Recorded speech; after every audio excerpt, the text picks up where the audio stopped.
Okay, good morning and welcome everyone to the field's COVID-19 seminar. I will hand you over to our director, Kumar Murthy, who will introduce our speaker. Welcome everybody. I hope everybody's keeping safe and healthy wherever you are. Today our speaker is Dexen G from Western, and he's going to report on joint work with Charmaine Dean and Elizabeth Runoff on joint modeling of hospitalization and mortality in Ontario COVID-19 cases. Dexen. Yeah, thank you, Dr. Murthy. So good morning, everyone. I hope you all had a wonderful morning like this. You can see that mine is shiny and sunny outside. So I guess it's a great day to put up a little presentation about what I have been doing, or what we have been doing during the past summer. So I am a PhD candidate here at Western University. By the way, if you are wondering, well, where does this little red dot comes from? I'm sharing with my iPad, and I'm hooking this iPad with my laptop, so you can see my face and see my writing at the same time. I hope this will be I hope this will be an effective way to present my work. So again, I'm from Western. I'm doing my PhD, and I just submitted my thesis at the end of last month. And my supervisor is Dr. Charmaine Dean. She's from Waterloo. And we have postdoc lab members, Elizabeth Runoff, who has been joining with us on this project. So this is work that we have been doing during the past summer remotely, and it worked out very well. Therefore, we decided that, hey, let's come up here and share about what we have been doing. So the title that we give us is called Joint Modeling of Hospitalization and Mortality of Ontario COVID-19 cases. So what does that mean? I will go through this by this kind of outline. So begin with, I would like to give us a little introduction on time series models and how they have been used in public health studies. And then we'll focus on two research outcomes or outcomes of interest or response variables, whatever you call them. They are the number of patients getting to hospitals and the number of deaths during the past summer on each day. They are time series processes, and we'll see what kind of long-run relationship they behave with each other. So that is basically just a little explanatory work, exploratory analysis work.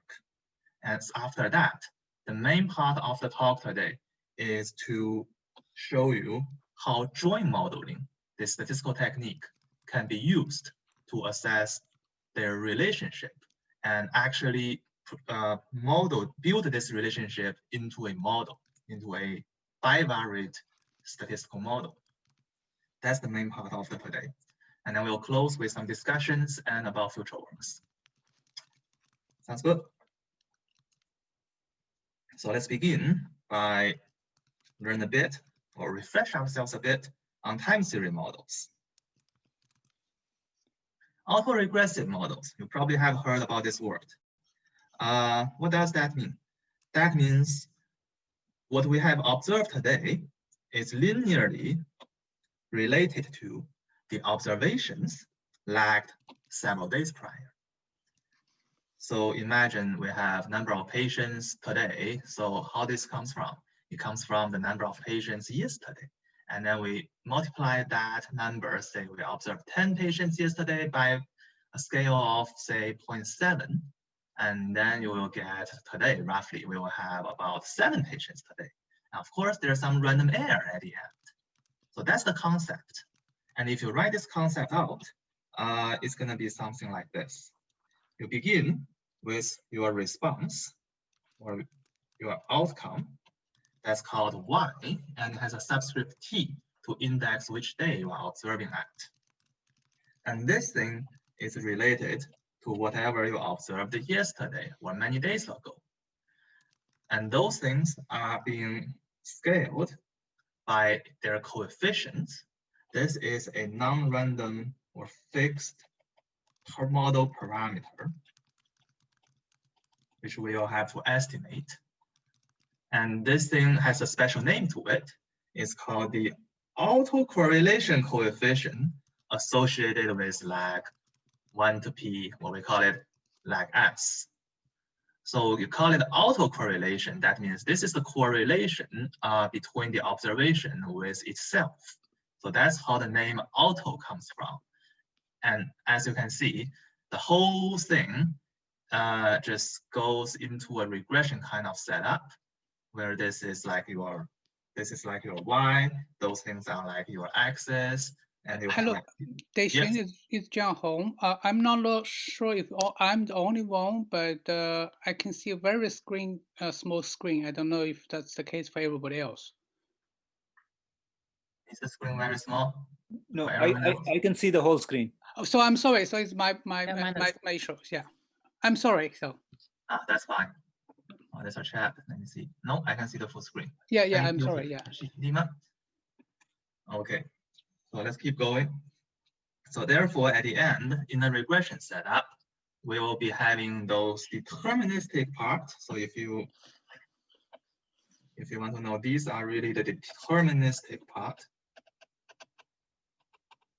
And we have a random part at the end to explain the uncertainties in the model. So the random part is a random variable. We call it a random error. It follows a normal distribution with mean 0 and variance sigma square, like here. And each one of them is like this. So they are what we call independent and identically distributed in this way. And this model, as a result, is called an AR, or autoregressive model, with an order P. This P here gives the number of lags, or the number of observations that you want to include in your model. And that depends on the data, right? So this is the ARP model. Now, for any kind of model, or any kind of statistical model, there are some kind of assumptions in order for the model to be estimatable, or for the model to work. So the crucial assumption here in this kind of time series models is called stationarity. Basically, that means your time series has to go stable like this and has to have a constant variation throughout your study period. So in a mathematical language, that means the scale or the autocorrelation factor or the autocorrelation coefficient, it cannot go too big, right? If it goes beyond 1, then you can imagine that the number of cases, number of patients will just explode day by day. So the absolute value of this term has to be less than 1. And another name to this is called the process has a unit root, if you ever heard about this. So, but most of the time, your time series or your process is not going to be this nice. So what can you do if you have a non-stationary process? Well, the easy way is to take what you observed today and subtract what you see yesterday, and say you call this YT star, or delta YT sometimes people call it. This is what we mean by differencing YT one time. And of course, you can do this again and again in D times. And imagine if you by keep taking the differences, you will be seeing what's there here on the right-hand side. Here is a little example that I'm putting up. The black solid line is the original time series process. This one, I made it to be non-stationary. I made it to, so you can see that it for more or less has this kind of upward trend, and the variation at any time is not that kind of constant throughout the study period. So it is not stationary. That's why I call it, it has a D. So if you take the difference in this kind of way twice, then this process will get to be something like the blue dotted lines. See, it's getting much more what we call stationary and has a constant variance across this study period. You want to get something like blue, that's the moral of the story. And if you get something like the blue or like the blue dotted line, then you say that your time series process has a order of integration D, and it is denoted as YT follows IB. So that's the two terminologies that I'll be referring to throughout the talk. Hope this will be a little quick refresh for yourselves about the background. All good? So how was this used in public health studies? You may wonder that, has this ever been used in public health studies? And the answer is yes. So the number of patients have been modeled as time series processes by many researchers in their work. For instance, Campylobacter and measles in Montreal, Canada, was being studied this way back in the 1990s. And this also includes diarrhea in Peru, and recently there's COVID-19 in Italy. They all have been studied this way in time series models. And not only that, we do not have to just study the number of patients. We can even enrich our scope to something else. This methodology was predominantly used, or is still predominantly using by people from, say, econometrics. So there's tremendous amount of work in those fields, and they are interested in something like economic index, say GDP or stock prices. So there has been work on the studying of SARS data that they're trying to understand if they treat one process as, if they're treating their stock price as a process, and then they have a number of patients or number of cases in another process, what would be the relationship between the two processes? So this kind of direction, or this kind of work gave us the direction for our work. In our case, what can we study as our research outcomes? So here, we did some research and realized that hospitalizations and death have been the key indicators in a transmission disease outbreak. And not only that, we are able to get data online without any trouble. So the Public Health Ontario, they provide these summaries on what has been going here in Ontario. And we got this data from our lab members, organized them, and we are able to actually build this model onto the data. The data is still being collected, so you can get this by yourself. Now, in terms of this model, we define our outcomes of interest, Y, but subscript having extra K over here to indicate whether if K equals 1, that will be the daily number of new hospitalizations 6 days prior, and Y2T would be the daily number of new deaths. So this is the keyword here. Everyone just heads up a little bit. So probably in your research or in this seminar series, you have been looking at the cumulative number of cases that goes like that, right? Or the cumulative number of deaths that goes like this. Now, in our case, we do not look at the cumulative number on each day. We look at the new records on each day. So you can imagine that today we may have, say, 30 cases. Tomorrow we may have less than that, 28 cases. So as a result, if we define our outcome of interest in this way, then it's very likely that they will follow something like the example that I showed there at the beginning. And not only that, another thing is about the 6 day priors. So intuitively, we can understand that if someone gets in the hospital, what's going to happen, fortunately or unfortunately, it's going to be next week. So therefore, there's this kind of lagging effect between these two processes. And we pick 6 days by looking into some current research and through some empirical trial and error. And then eventually we just decide that, okay, 6 seems to be the most optimum days that we use for this shifting effect. So you can imagine that I'm going to be comparing hospitalization today with hospitalization 6 days ago to the deaths per day. So there's this little shift over here. Okay, so that's our outcome. And let's try to understand their relationship. To understand the relationship between two time series processes, what you do is you carry out their, you take their linear combination and get a residual. I call it residual in quotation marks. And the linear combination in a very simple case is just to use one and subtract the other. So take a look at our data there on the right. So this is a type, there are three time series processes, but right now let's just look at the solid black line.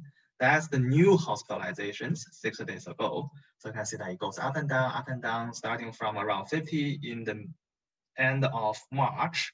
And then we have data all the way till the mid of June.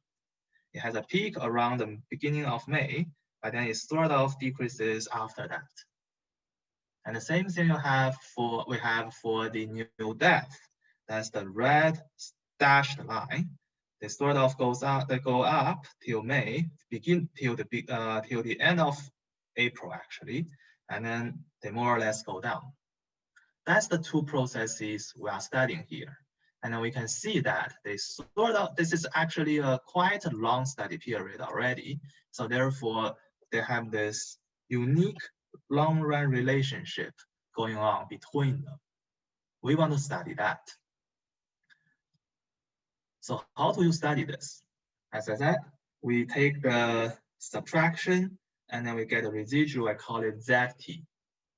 So ZT, if we say that if ZT could become stationary, stationary means something like this, by differencing your YT fewer times than how YT is supposed to be different, then YT is supposed to be stationary by differencing that many times. So for example, if like these two red and black has to be stationary by differencing twice, then if the residual can be stationary by differing itself only once, then yes, good. We say that these two processes are behaving in this unique long-run relationship. This is called Cointegrated Relationship. So the name comes from the word integration. Integration means it becomes stationary after differencing a couple times. And co-integrated, as you can understand, it describes the relationship about being stationary on two or more processes. So this is the relationship that we're interested to study on this data. Well, there's as an exploratory analysis, of course. So how to get this? A simple way is to carry out what they call a co-integration test. In time series work, there is this thing called the Dexen test. It's very easy to understand if you just look at a very simple case. So for instance, if we just have a autoregressive 1 process, that just means what you observed today is related only to what you observed yesterday. And this is the simple model we have here. And the key is to understand what about this parameter, right? If that is gonna be, like I said, if two things here are going to be varying in this same manner, then their residual has to be stationary somehow. So eventually our idea is to test if this residual is stationary or not. To test if something is stationary or not, it depends on this parameter over here.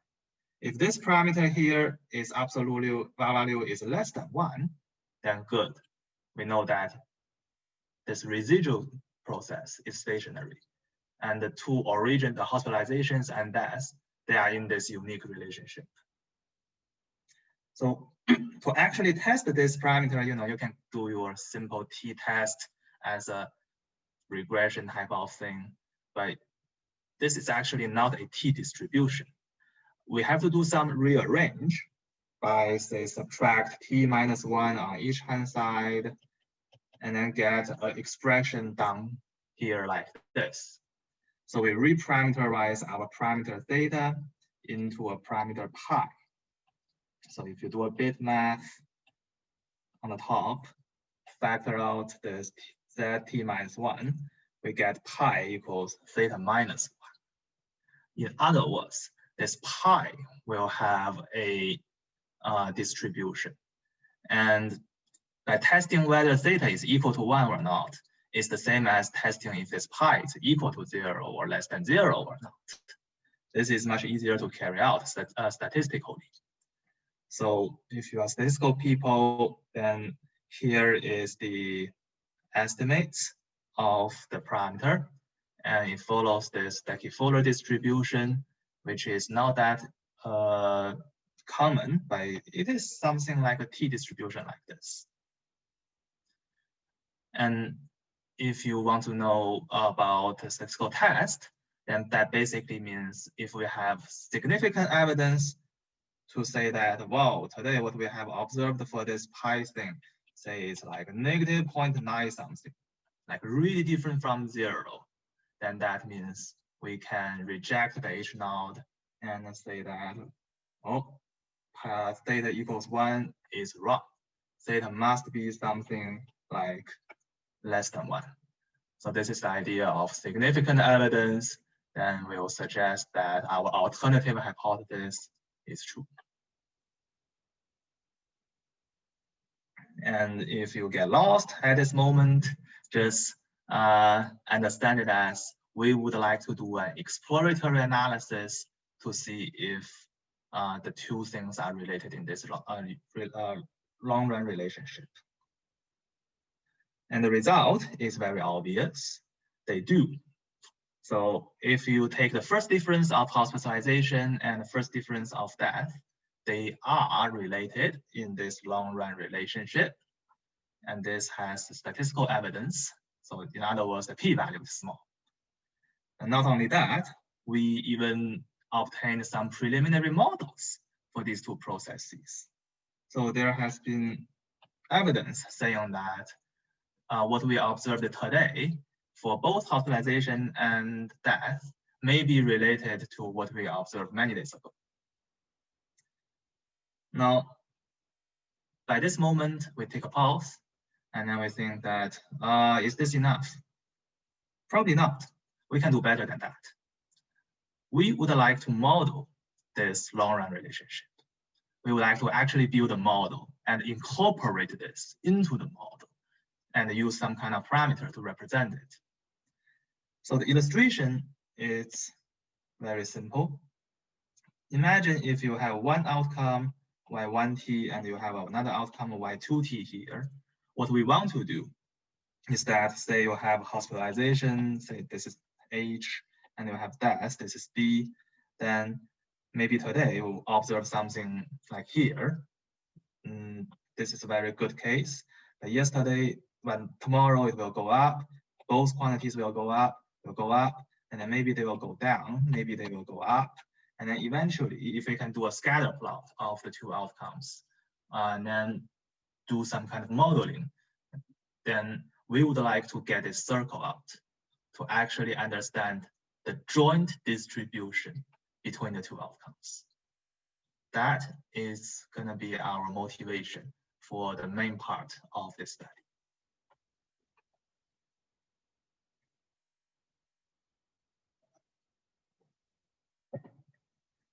Okay, so you may wonder, how can we actually get a joint distribution?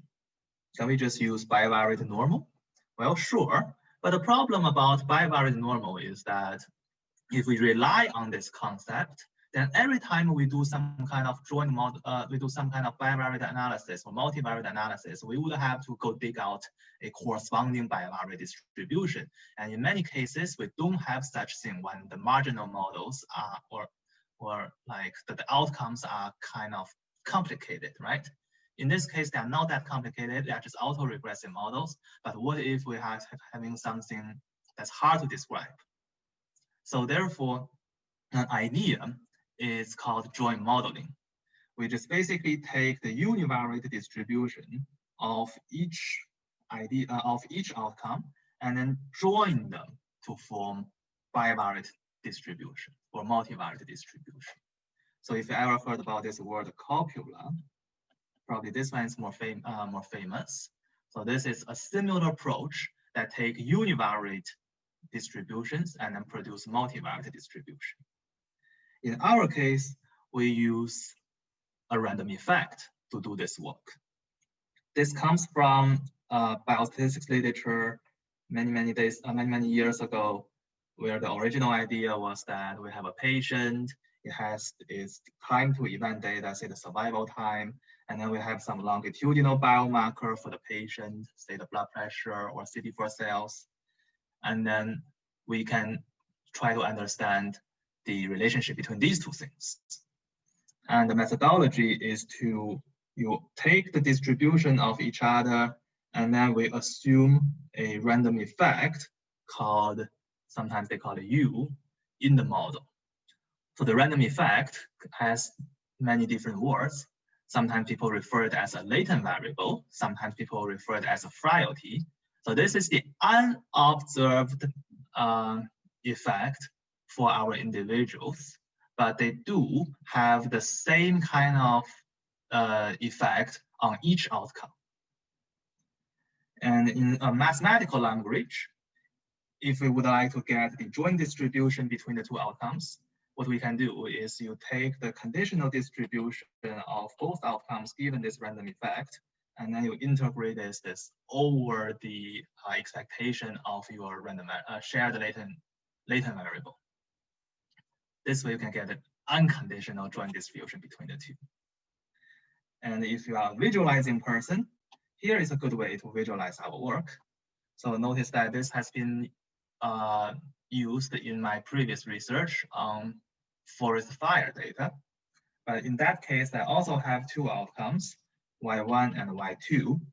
And in order to create something like a positive correlation or positive dependence between the two, my model basically falls in this kind of way. Both outcomes, they have a deterministic part. I should index them by I, by the way.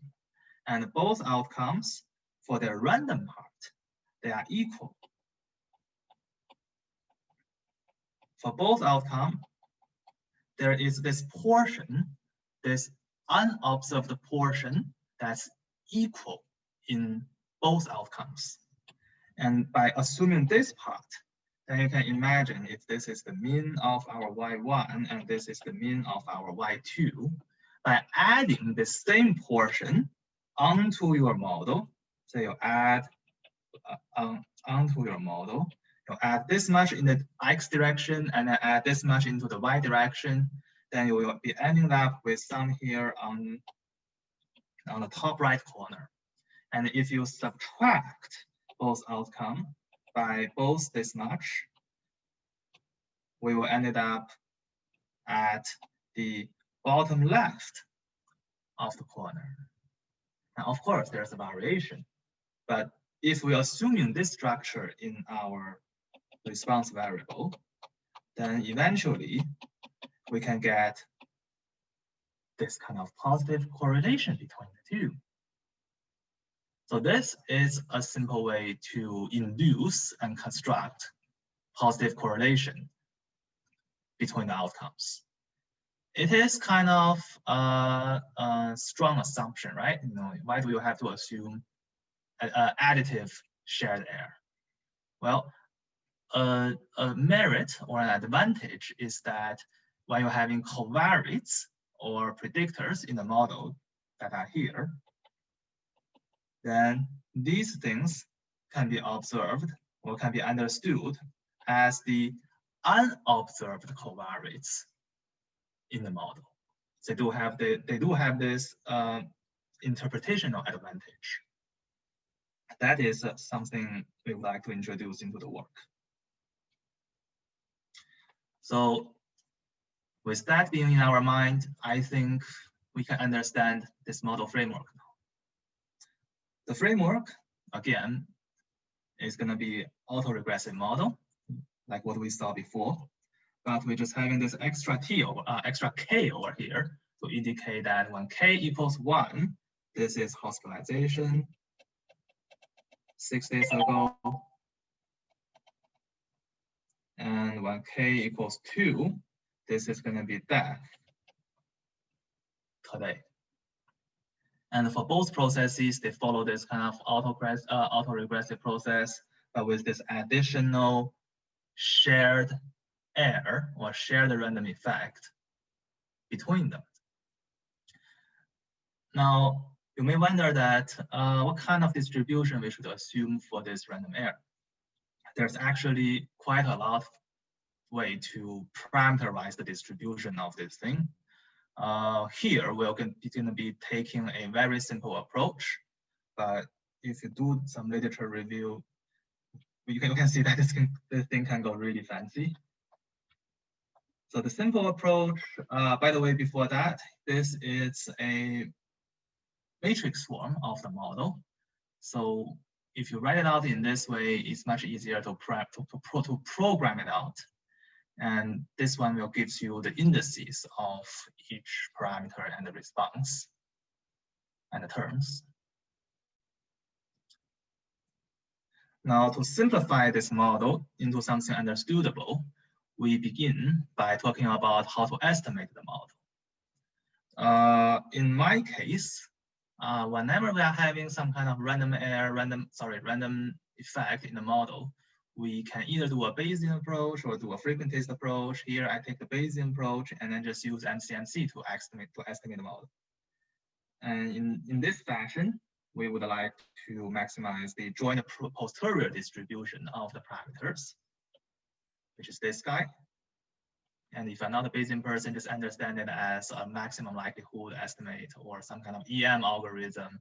But we are here just trying to maximize this quantity. And this quantity depends on the conditional likelihood of the data and a bunch of prior informations of the parameters.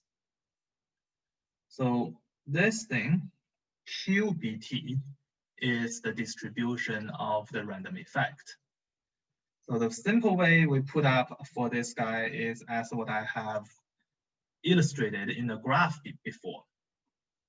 Right now, these two terms, they were like this in the model, right? It was just a random effect for outcome 1 plus some kind of random error at the outcome 1 specific random error, and then it's the random effect for outcome 2 plus the some outcome 2 specific random error.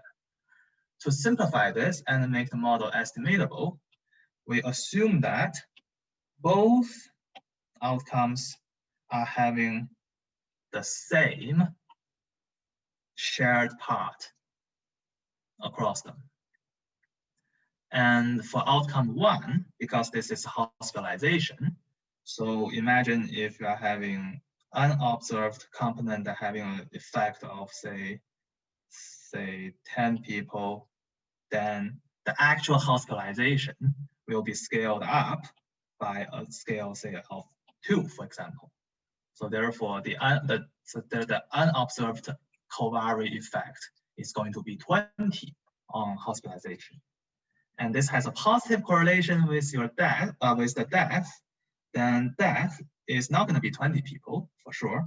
It's going to be 10 people, the same 10, plus some kind of random error, say maybe 4 people, like this. So this is how we simplify this random part, and each term has a name to it. So the B is the shared random error, and this thing called gamma is called a factor loading parameter that contributes to the scale difference between 2 outcomes.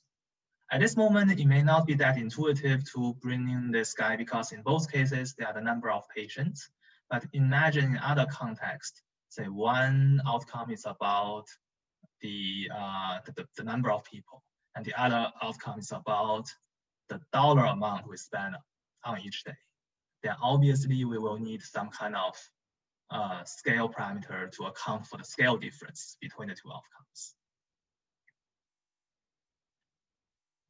So that is the simplification of the model. So so it's just adding the same amount of error to each other to create this positive dependence. But you can have some specific error on each hand side to make them a little bit different. And by taking this fashion, we can actually rearrange those terms to create 4 different models. The one that I shown you was model B. And if you rearrange them a little bit, you can get model A, B, C, D, but we are not gonna go into the details. They are just different parameterizations, and one of them will produce the best fit for the data. It just depends on the data. And for each case, we can actually write out the distribution of each outcome.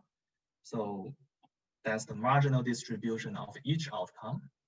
And we can actually even work out the joint distribution of both outcomes. With those, we can program them out into the code and carry out the actual estimation. So if you still remember back before, we have this posterior distribution that we would like to maximize, and it depends on this conditional likelihood of both outcomes. So this is going to be a bivariate distribution, and that's very hard to implement. But through joint modeling, this bivariate distribution can be actually simplified into the product of each marginal distribution given the shared random effect. So this was the concept at the very beginning, where we saw, given a shared random effect, the conditional distribution of each outcome can multiply into each other to give the joint distribution of your outcome, which makes the computation much more easier, especially if the dimensionality of your outcome is high. Say, imagine if today we have 3 outcomes, then what is a 3-dimensional normal distribution, right? So we don't have to do that anymore. We can just multiply them all together in this way. And of course, remember to give your priors, and then we can just maximize this to get our posterior estimates for these parameters. And that is pretty much the method. And then let's just look at the result.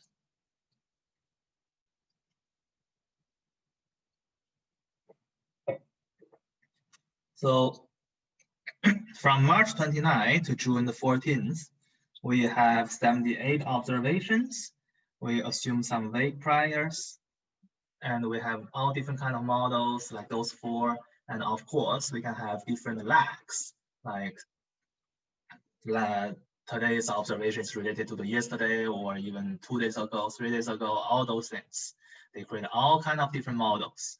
So the goodness of fit for assessing model fit is this thing called the deviance information criteria in a Bayesian setup. There's other ways to do it. We just take the most simple way to assess the goodness of fit.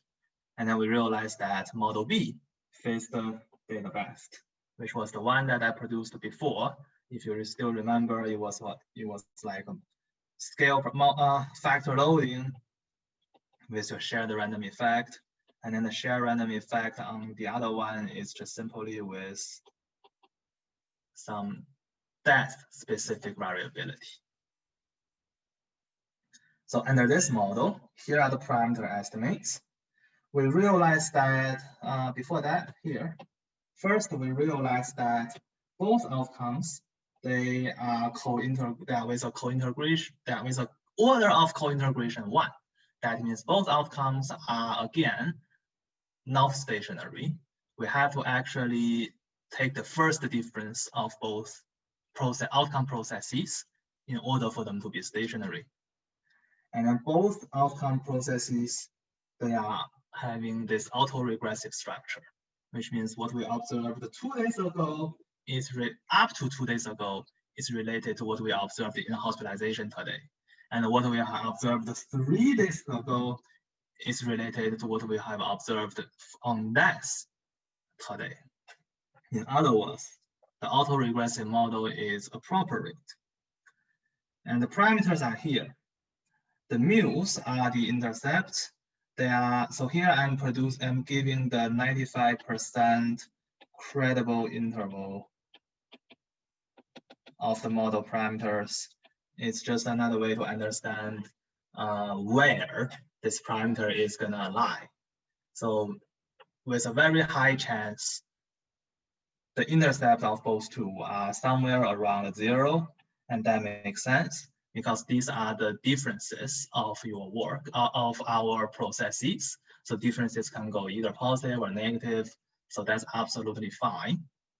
What really matters here are these terms. I should use a different color. Color should I use? Orange. These three terms. Sorry, there's too many. These two terms first. So here are the autocorrelation coefficients for the model on hospitalization. So you can see that, yes, two terms are both very different from 0. And there's a chat and a peek. I understand that COVID deaths lag new case by 6 to 10 days. Is this result saying that most of them are within 2 or 3 days? Yes, it means that most of them are within 2 or 3 days under my model. But you know, that's just my model, right? So if I tweak my model a little bit the other way around, actually, I didn't present the full result. For hospitalization, like the one that I just circled, although only the first two terms here are very different from 0, but the actual model tells me that I should include all the way up to even more than 10-day lag. So there's this information that's been ignored in this slide, but I should include it here. Although the model is saying that, you know, only the first two are very important, but the third, they're also very important up to the 10 days. It's not that important, but we should include them in the model as well to produce a better fit in general.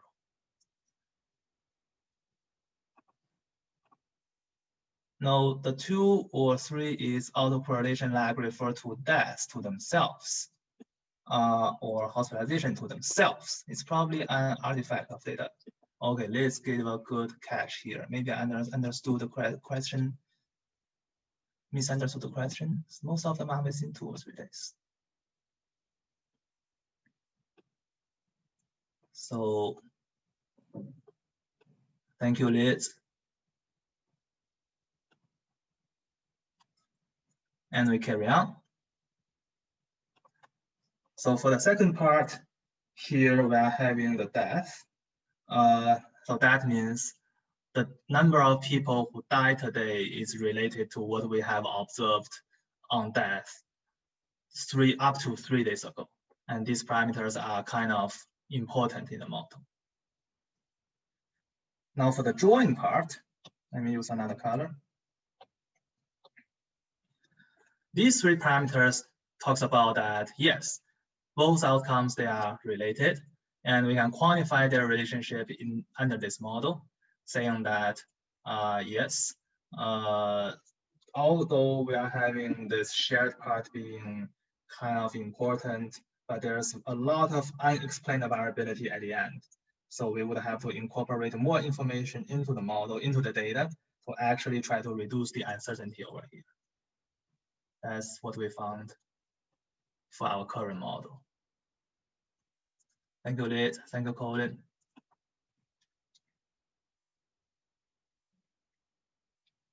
So to visualize our result, this is a way to visualize what we have found.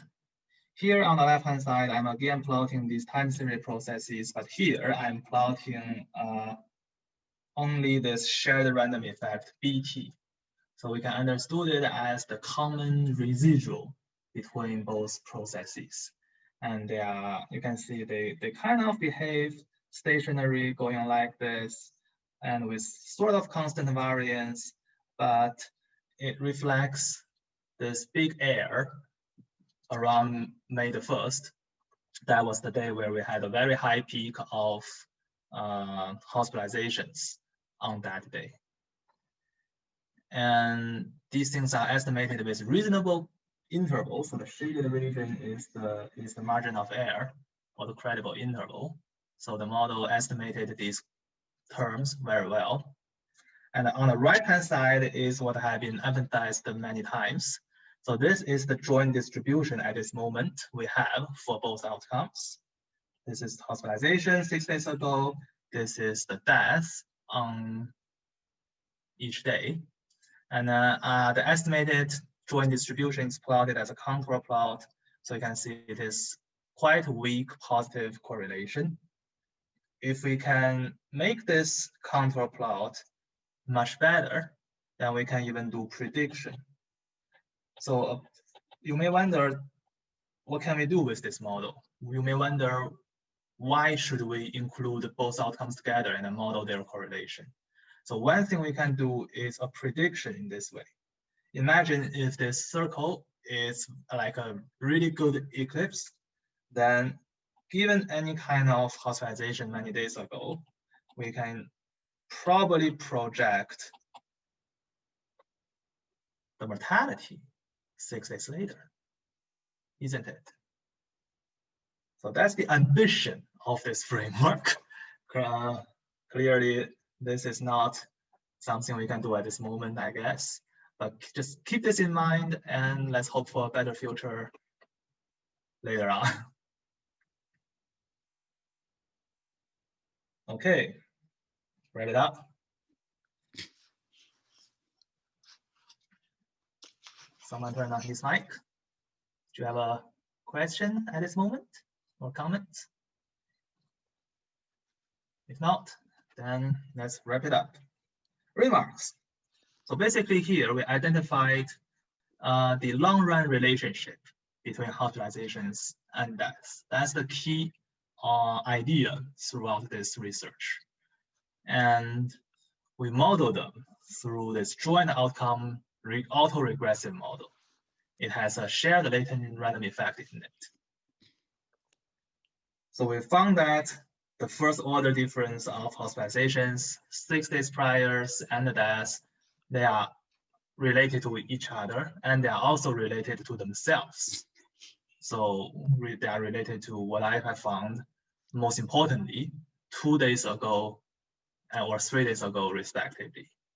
And the reason for this, or a scientific explanation to this, could be the result of, there's the schedule for the public health unit, and then they have to behave in this way.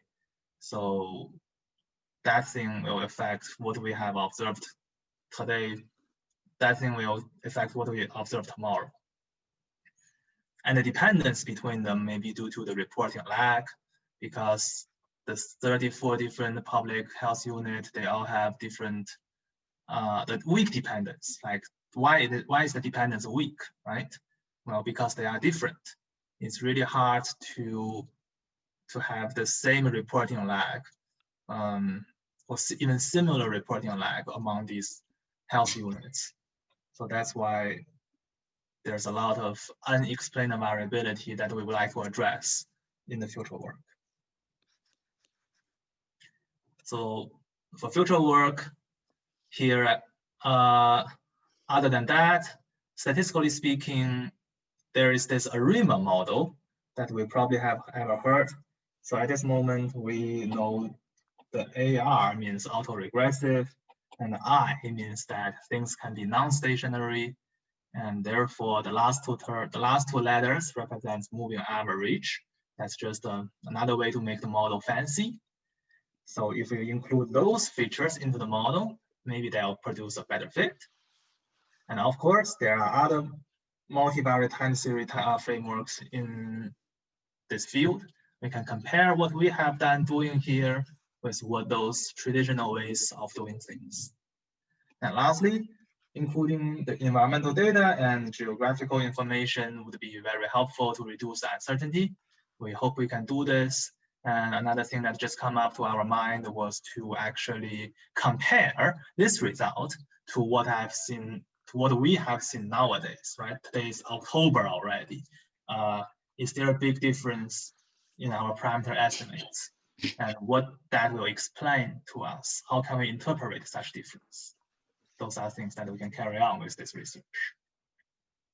And that's everything I would like to present and share with you today. Thank you for listening. Thank you for giving me this chance. Thank you for all the collaborations with my supervisor and lab mates. And question time. Thank you. Thank you very much. I'm Jiang Hong. Thank you again for coming to this seminar series presenting again this fantastic angle from a statistical group. And now we can allow audience to raise your hand or post your questions through chat that our staff can let you unmute and to ask the question directly. So I have a first question, and unless Kumar, you have any question to ask? I do, but I think I'll go after you. Oh, okay, I appreciate that. So when you mentioned that you can predict mortality, but you say maybe it's too early. So I'm a little confused about what you say there. The data is the May, so I think you have the mortality data now. So why is it's too early? So in terms of this circle, I want to say is that, say, if I'm giving the hospitalization in October, then I can predict the mortality in October, 6 days later. I see. So another question, you mentioned the delay in reporting in different health units. Are you able to do a kind of time series clustering analysis to see whether different unions may have different different cluster of healthcare union may have different delay, but the union within the same cluster may have the same delay, so that you see, maybe we can tell from the data what is patterns in terms of reporting delay in different health units.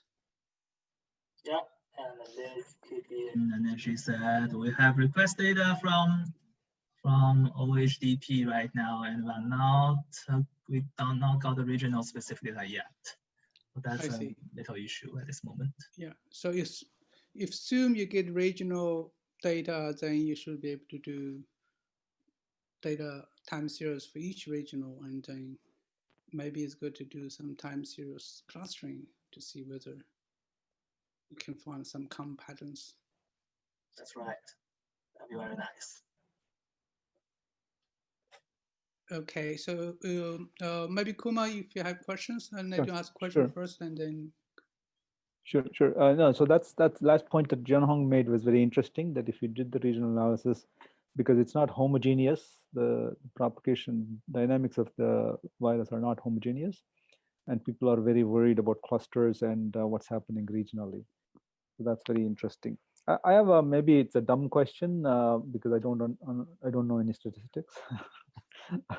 But you see that you want a stationary process, and so you don't have it, and you try to achieve it by doing this differencing technique.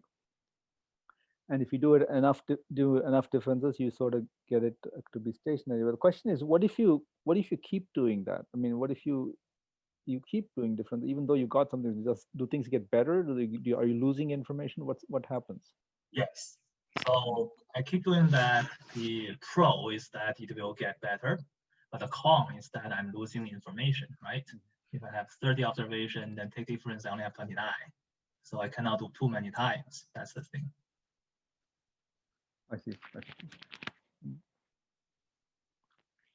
Then there's no trade-off. In other words, the fact that it got better doesn't help you in maybe get a better estimate or something. Yeah, there's a trade-off, and if you're just doing different things, it just helps you for your data to be for the model to be estimatable. But that's it. We don't want to do too many times. Elizabeth, that you talk about you are requesting data from the government. So maybe can you be a bit more specific? Maybe some of the audience can help. Sure. So we have, can you hear me? Yes. Yeah, okay. So we've put in a couple of data requests for our project so that we can get hospitalizations by health unit and deaths by health unit. So right now they're just, the public data just has cases by health unit. So if we can get our hospitalizations and deaths by region, then we can even use a spatial oriented joint model and look for spatial dependence between the units and look at each unit individually. So right now we're just looking at all of Ontario data together. But so the rules changed a little bit for the OHDP request. So we have to submit a new one that meets with the challenge initiative. So we'll be doing that as soon as possible. Yeah, so that's good. So since you're making that request, it might be a good idea for the whole team to think about thoroughly what they need, and instead of asking data piece by piece. So yeah, that's a great idea. I think that each project has to go from OHDP to the Ministry of Health for approval. But I'm not sure exactly, there is a way to do it without going through the Ministry of Health where you have to purchase the data, I believe. Anyway,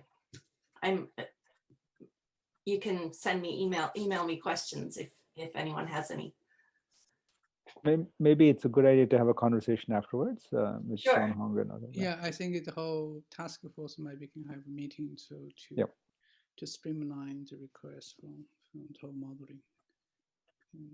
It's not the simplest system to use. You have to go through their virtual private network, and so it may be simpler to if the projects are different to well, actually we should talk to them about it, because everything you want to review, so you have to do all your data analysis within their network and then send the results you want to review with your team to them for approval first, and then discuss with the team. But they say that it will be a quick turnaround. Right. It's very new, and they're still trying to get the kinks ironed out. Yeah.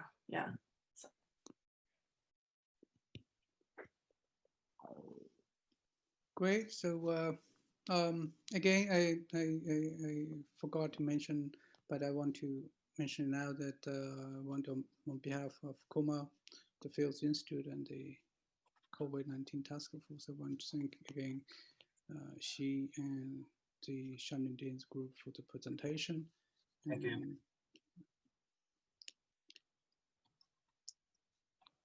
Should we applaud? Questions? Thank you. Okay, if it's not, then she put his contact address from the website, but the lecture is videotaped as well. So we're looking forward to see you next week. Thanks a lot. I look forward to see everyone here next week. Thank you. Bye. Thank you.